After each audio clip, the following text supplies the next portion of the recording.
धुमा सिवनी मध्य प्रदेश उप वनमंडल लखनादौन के अंतर्गत आज हम अनुभूति कैंप बंजारी वन परिक्षेत्र धुमा में दिनांक 21 जनवरी 2023 को बंजारी में उपस्थित है।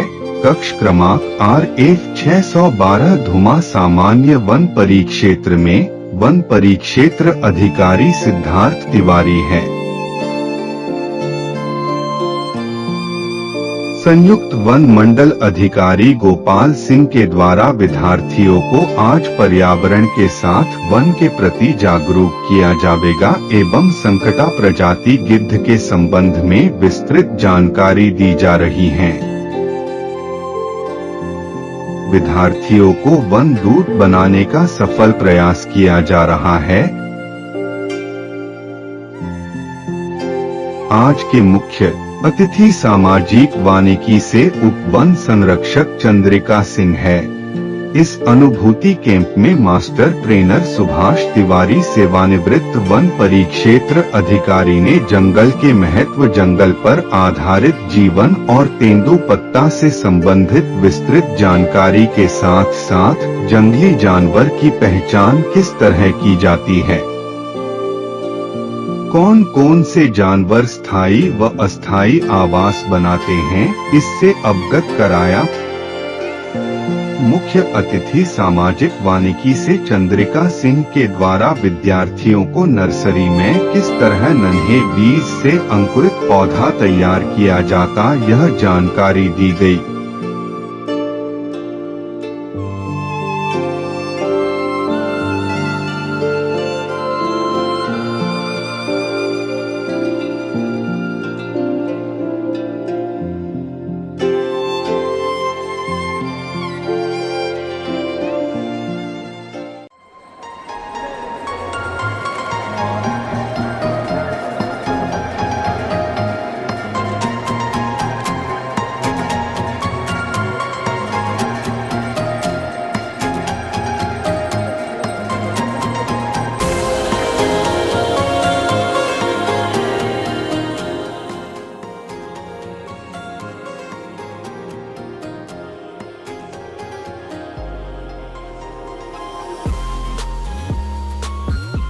बांस को हरा सोना भी माना जाता है। ये घास के रूप में होता है। इसे इंग्लिश में डेंड्रोकैलिमस कहते हैं। बांस के पेड़ जब बड़े हो जाते हैं तो पकिया बांस को काटा जाता है, जो पक जाते हैं उन्हें काटा जाता है। बांस के पेड़ में 40-50 वर्ष बाद पुष्पन होता है, उनमें फूल आ जाते हैं, फिर नया बांस आता है। जब बांस छोटा होता है उसे करला कहा जाता है, जब वह थोड़ा बड़ा हो जाता है उसे मोहिला कहा जाता है, और वह वयस्क हो जाता है तो उसे पकिया कहा जाता था। तो सैकड़ों की संख्या में गिद्ध एकदम बड़े तेजी से सनसनाते हुए आते। पुराना कोई अगर आदमी होगा तो उन्होंने देखा होगा। और 1 घंटे में पूरा, अगर मवेशी मरा हुआ है, गाय है, भैंस है, उसको पूरा खा जाता।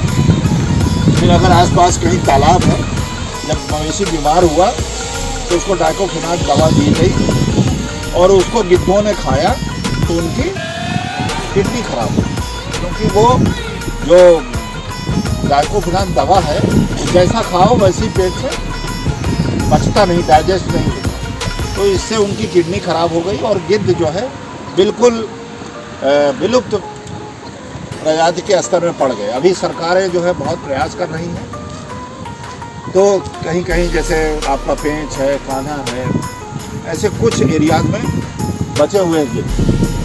और यहाँ जो है धुमा में ये हड्डी गोदाम है, वहाँ पे ये सफ़ेद गिद्ध, इसको इजिप्शियन गिद्ध बोलते हैं, ये जो है ना सफेद हाँ? और इसमें जो सफेद दिख रहे हैं, जो काले दिख रहे हैं, वो बच्चे हैं।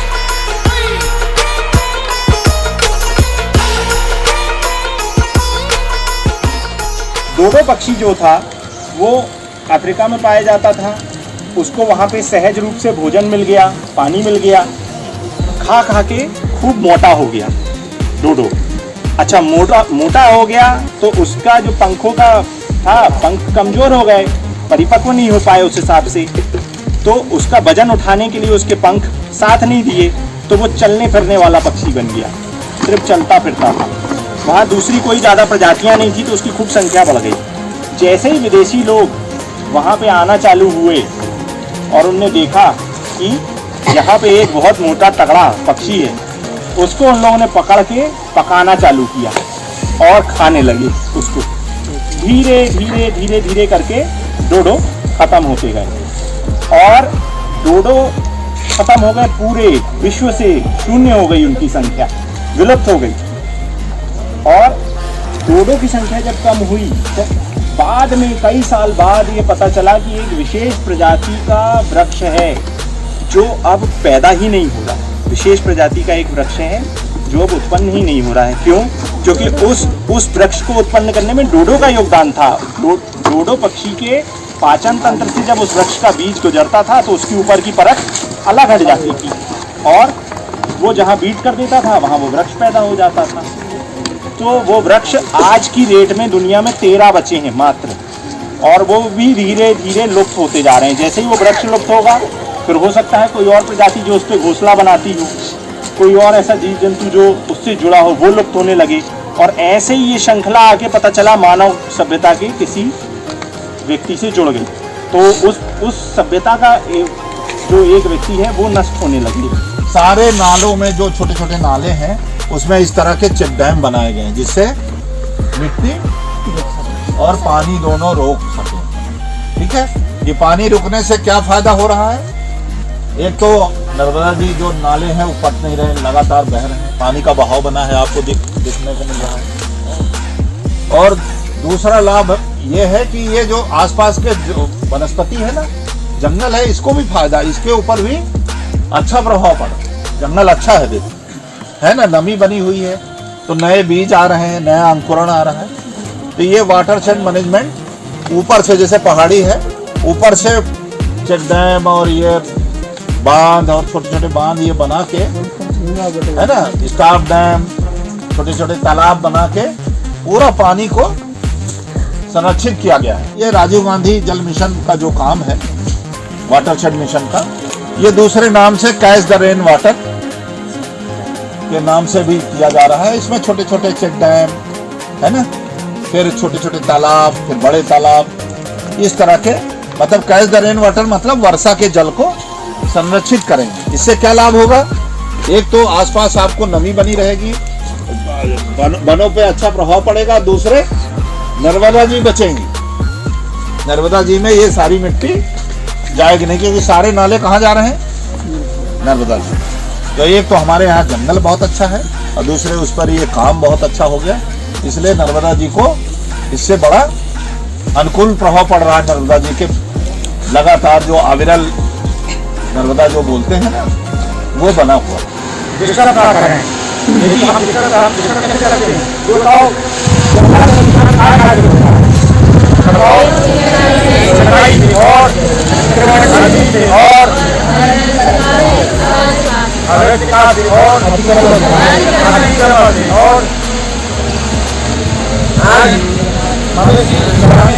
ये गांव के किनारे बसे हुए हैं, वो वही लोग करते हैं ना। और जब नुकसान करते हैं तो हम क्या करते हैं, जिस डाल में बैठे हैं उससे काटो तो क्या होगा उसको? आप भूल जाओगे ना। आज हमारी यही है, हम जिस डाल में बैठे हैं हम उसी को काट रहे हैं। मतलब जो जंगल वन विभाग में जो पूरा काम है, कोई भी काम समरूल, मतलब कोई भी काम ऐसा बिना कोई नीति के या बिना कोई, पूरा काम होता है वैज्ञानिक तरीके से।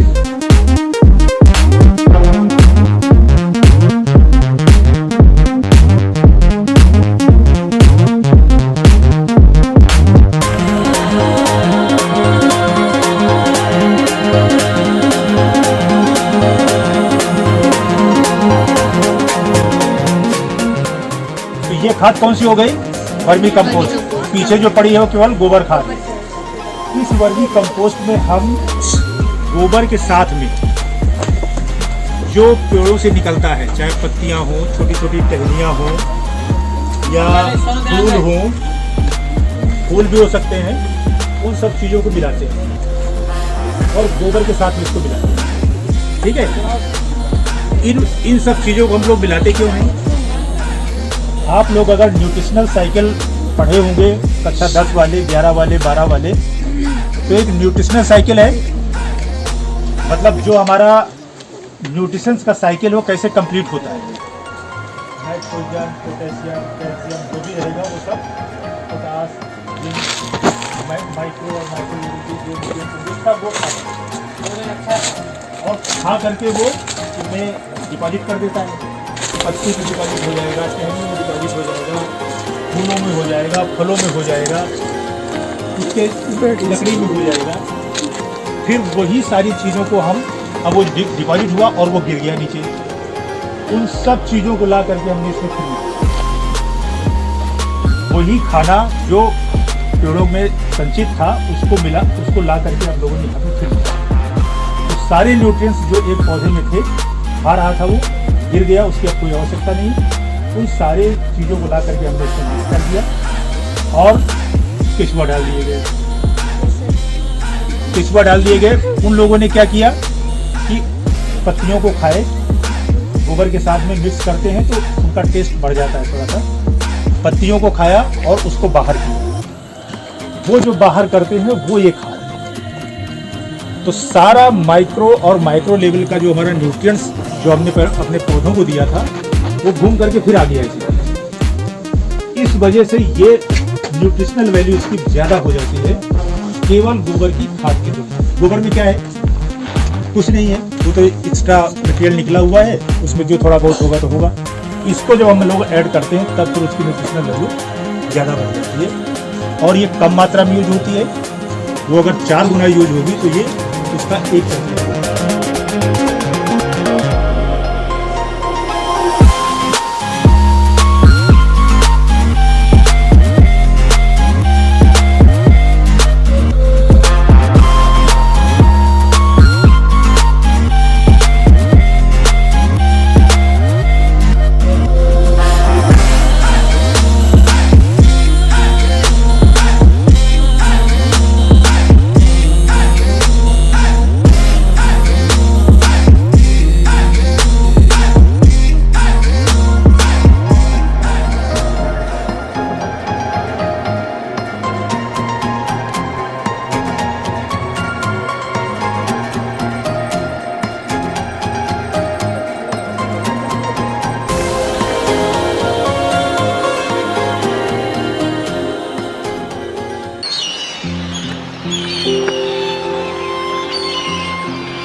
बंजारी पंचायत के सरपंच महोदय एवं उप सरपंच, मीडिया के भी हमारे बंधु यहाँ उपस्थित हुए। मैं आज के कार्यक्रम को सफल बनाने के लिए उक्त सभी गणमान्य नागरिकों का और हमारे सभी बच्चों का, जितने भी बच्चे आज यहाँ उपस्थित हुए हैं, सभी बच्चों का हृदय से आभार व्यक्त करता हूँ और आप सभी को धन्यवाद देता हूँ। आशा करता हूँ कि मेरे जो 2 मैसेज थे उन दोनों मैसेज पे हम लोग अमल करेंगे। पहला मैसेज था प्लास्टिक के उपयोग को कम करना, दूसरा मैसेज है अनुभूति से अनुभव की तरफ बढ़ना। ठीक, अनुभूति अपन ने ले ली, अब अनुभव की तरफ बढ़ेंगे। नमस्कार, मैं हूं मुकेश यादव। देखते रहे सच्चे और सार्थक समाचार।